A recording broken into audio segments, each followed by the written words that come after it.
Well, it's here. This should be the proof copies of my book Inklings, which is finally in my hands, which is surreal. For those of you that are unfamiliar, I have been working on this book for over a year and a half now. It's a collection of 3 years worth of illustrations I did for the Inktober challenge. I've been doing Inktober since 2015, with one exception. There was 1 year that I had too many other things going on, so I didn't participate. But right around 2019, I started introducing my character Plunger Monkey Dynamo into all of the Inktober prompt illustrations I was doing, and I was, over a couple of years, I was accumulating all these illustrations, and I thought I really ought to do something with these. I didn't know what. Then one day the idea struck me, I'll just put them into an art book, and I had the idea to call it Inklings because I thought that was clever. So over the last year and a half, I obviously already had all the illustrations done, but I needed to edit them into the right format to fit into the book. I just wanted the book to be sort of like an illuminated manuscript with some really nice sepia colored pages with a lot of nice textures on them. And then of course, illuminated manuscripts, what do you think of? You think of the big fancy letters that start off each paragraph or whatever, with all kinds of border images and illustrations and things like that. So I spent a lot of time. I developed 3 different fonts, 3 different unique fonts, one for each of the 3 years, 2019, 2020, 2021, that are included in this book. I created 3 separate header images that go at the top of the page. And then basically I laid the book out so that it would incorporate the prompt that the illustration was for, but I also wanted to include the definition, what inspired me to go in the direction I did. I like absurd things, so I try to find something that's kind of off the beaten path in my interpretation of the prompts, and Plunger Monkey is many things, but he's a lot of the absurd qualities of my personality. So I wanted to include the definition, and then I every time I would post my Inktober illustrations on social media, I wrote a little something about why I chose what I did. A lot of the interpretations I was doing over the years have started to reference a lot of the things that have inspired me as an artist, as a creative person. Things like Star Wars, things like Calvin and Hobbes, the various cartoons and toys that I watched and played with growing up. So finally, I was able to put everything together. I had a lot of technical issues with, once all of the content of the book was formatted and ready to go, trying to export it into a PDF that was of good enough quality and of the right size for me to actually upload to a place that could print. But I finally solved all those issues, and it's here. So we're going to open it, we're going to take a look at it, see how it printed out. Hopefully it printed out well, and there's not a lot of changes that I need to go back and fix with alignment or color or print quality. And then in a week or so, you guys will be able to buy it. So, time to get out the sharp thing and open the box.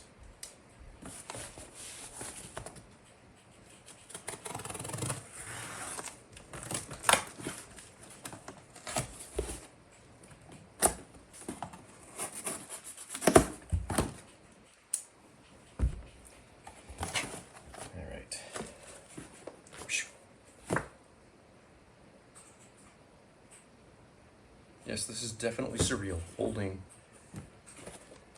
a book. I mean, like, I published a children's book, I think that was 2019, called 10 Things, which if you haven't seen and haven't got, you can go check that out too. That's also available on Amazon. But that was short. That was like 20 pages. This is 220 pages. So this has some heft to it. This is, wow.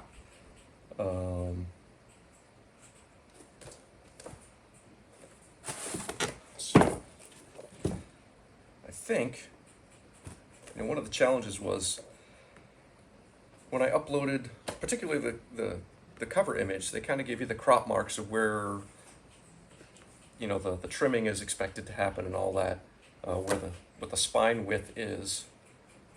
So there is a little, it's not super accurate. There is a little guesswork by looking at what I was seeing on the screen versus what I was seeing in the programs that I was using to edit and put together all the, there's an ant here, bye, everything. So it does look like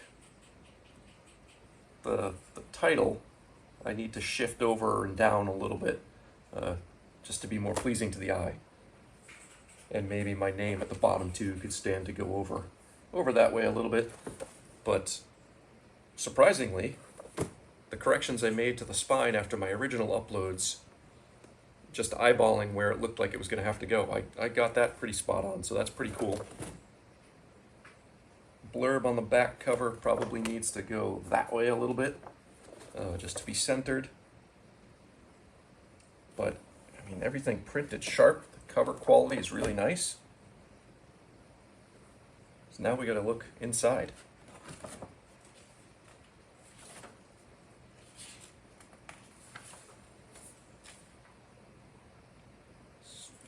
Right off the bat, I'm pretty happy with the color on the pages. That was one of the things when I use a lot of different pieces of software when I'm working digitally. I predominantly use Clip Studio to do all of my illustration stuff. A lot of final edits before posting things online or when I'm doing my t-shirts and things like that. I rely on Photoshop.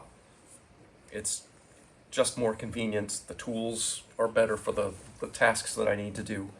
But to lay out the book, I used Affinity Publisher, which was a learning curve, but it actually went pretty smoothly. One of the things I did notice though, like swapping back and forth between Clip Studio and Affinity Publisher, was there was a little bit of a color shift.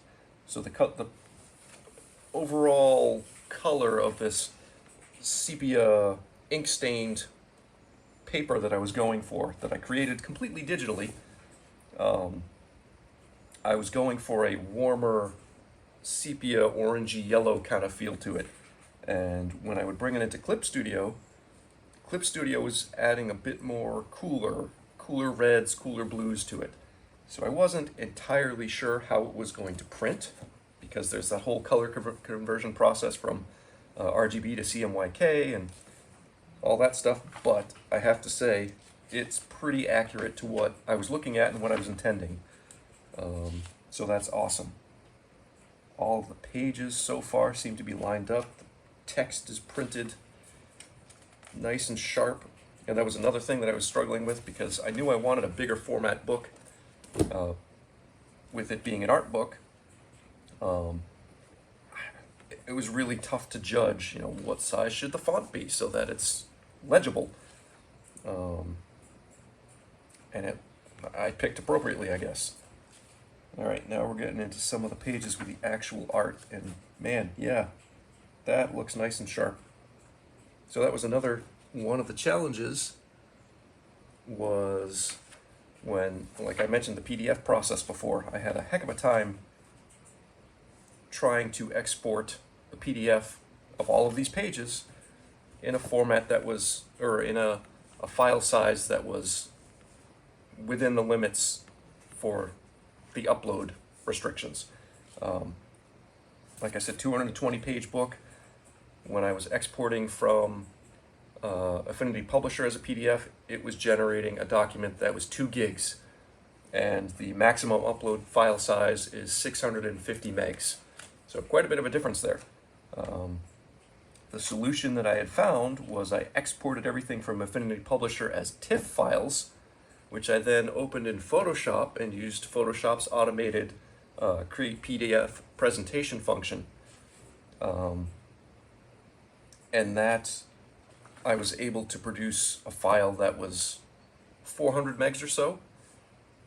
But when I chose under compression the different quality settings, I wanted maximum, because obviously it's a visual book. I wanted maximum quality. But every time I tried to export as a maximum quality file, it failed. It wouldn't produce the PDF, or Photoshop just completely crashed on me. I updated, I restarted, I did all the things that a layperson knows how to do. I dragged my wife, who's an IT person, into it, and just couldn't get it to work. And I don't know if that's RAM or memory or something with the age of my computer, or I don't know what was going on. So I ended up exporting it as just the high quality setting instead of maximum. So I was concerned about what it was going to print out like. The PDF proofs I looked at looked pretty good, but again, when it goes to ink on paper, you never know. So I am really, really pleased with the way it looks. Everything is, I mean, it just printed. I can't sit here and look at every page, even though I want to. I mean, I've been staring at all these images and these words for a year and a half now. So you'd kind of think I'd be sick of looking at it, but it's just, it's so exciting and fulfilling to, I mean, it's not just a year and a half. This is a lifetime that I've been pursuing, trying to do something with my art and wanting to produce something that is readily available to share with the world. Whether or not anybody actually ever sees it, I don't know. I hope that people do. I hope that people are willing to spend the money and have this sitting on their bookshelves, because I have to say, I'm really proud of the way this is looking. The amount of work that went into this, you know, a lifetime of dreaming about doing things like this and finally having something in my hands that I created. I mean, it's just, I don't know if I've got the words to express it right now. But yeah, I am really excited about the way this has come out. And at some point after I'm done blabbering endlessly here, I will do a little cut, and maybe I'll do some close-up of me flipping through this. So one of the things that I'm doing associated with Inklings is I put out a bunch of shirt designs that are going to be made available when the book is available. And I wanted to put at the back of the book a little advertisement, like you see in some books, other works by this creator or the publishing company or something like that. And I wasn't quite sure how I was going to show off the shirts in a compelling and interesting way. And I settled on, I'll make a little comic, because that's sort of my first love. That's what I want to do. You know, I very much wanted to do this collection of my work, and as the years go on, hopefully there will be more of these. But really what I want to do is I want to make graphic novels, like thick, beefy graphic novels. So I made this little comic ad with Plunger Monkey in the back here, trying to encourage all of you to go check out the shirts and maybe buy a shirt. So this is, in addition to the first time seeing my artwork like this outside of my children's book, published in this format, it's the first time seeing, you know, some comic work that I've done in print, which is also pretty mind-blowing. Wow. And that was one of the things I wasn't sure about, was how much of a border space to leave around the pages that I did, and whether or not the images would wind up too small, but it looks awesome. I am super excited about this. Yeah. Wow. So cool. All right, so I'll give you guys a little closer look, and then we'll wrap this up somehow.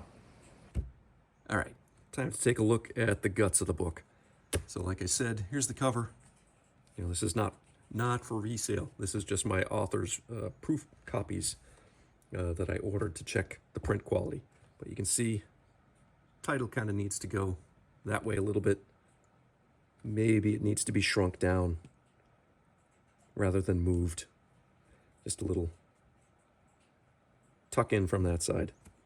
Name should go over that way. Same thing with the back. I really like the way the cover turned out overall, though. These ink splatters and the sepia tones in them, and just, I mean, these ink splatters were ones that I made manually. I spent I don't know how much time with pieces of printer paper and ink and toothbrushes and brushes and ink droppers and things, throwing ink at pieces of paper out in my barn, and then I scanned them all in and I looked for clusters of splatters or individual splatters that I really liked. I think most of this probably came from one image. This particular splatter was a couple of different splatters I found, and I kind of pieced them together and used them as a cutout to reveal Plunger Monkey here. And these guys, you see some of these little ink splatters look like critters, and there's a reason for that, but maybe I'll save that for, you guys have to actually buy a copy and read why that is. But here we go. I don't know why that is, this little bit of barcode here. I'll have to check the other copies to see if that's consistent. That might be just a thing from proofing, I'm not sure. But that definitely doesn't show up in the actual file I have. So here's another. I guess there's a little misalignment here. I'll have to go back and check that as well. So there you can see the sepia ink-stained page textures I created. I forget how many different ones I created, and I modified a couple of the same ones to use throughout the book, so it's not just the same exact page over and over again. You can see there's heavy staining in this corner, also heavy staining in this corner, but it's different. I wrote up a nice introduction, because I figure nobody knows who I am, other than, you know, friends and family who will probably see this. But theoretically, if people who don't know me ever get a copy of this, or people who don't know me well, they can find out about me and about this book and about Plunger Monkey. So you got these little critters at the bottom corners of each page. There are no repeats, other than on the very last page I picked some of my favorite ones and grouped them together there. But so here we go. Here's the first year that I started using Plunger Monkey in the Inktober illustrations. So as I said before, I created 3 distinct fonts for each of the 3 years contained in this book. This was a dragon-themed font, so all the letters have,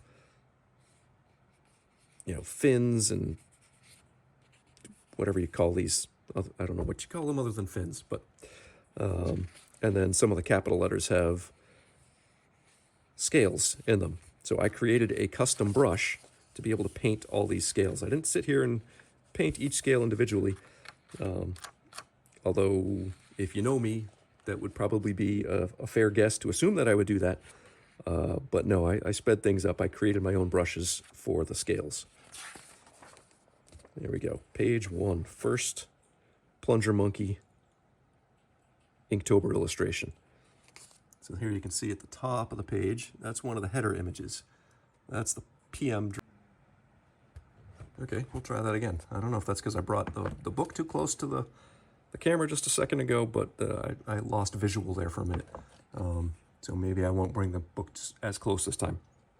But here you can see there's one of the header images I created, which is also one of the shirts you can get. That was a lot of fun to create. So I won't sit here and show every image, but we'll skip ahead to the next section take a look at that. Here we go. So this was a brush-inspired font. So these circular brush marks, there's like 6 different ones that will surround the capital letter of each of the prompt words. But those I did with ink and brush on paper. All of these I did digitally, but not with digital brushes that have these, little wispy artifacts and things. I actually sat there and I drew every single little thing because that's the way I am. But the header image is inspired by Hokusai's The Great Wave, famous woodblock print from a Japanese artist. I don't remember what century that was, but either way. This is an image that I find very inspiring. I think it's cool. I have designed a couple of shirts off of this already. There is another shirt designed off of it now. Of course, you got Plunger Monkey sitting here riding the wave in his little rowboat.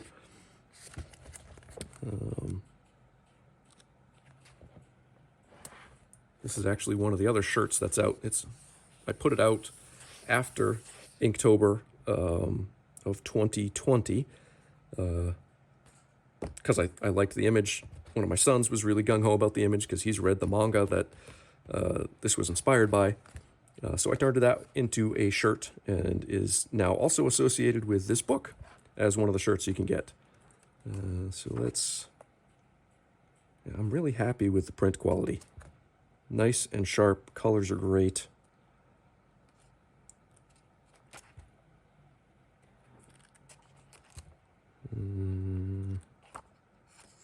Here's the next section.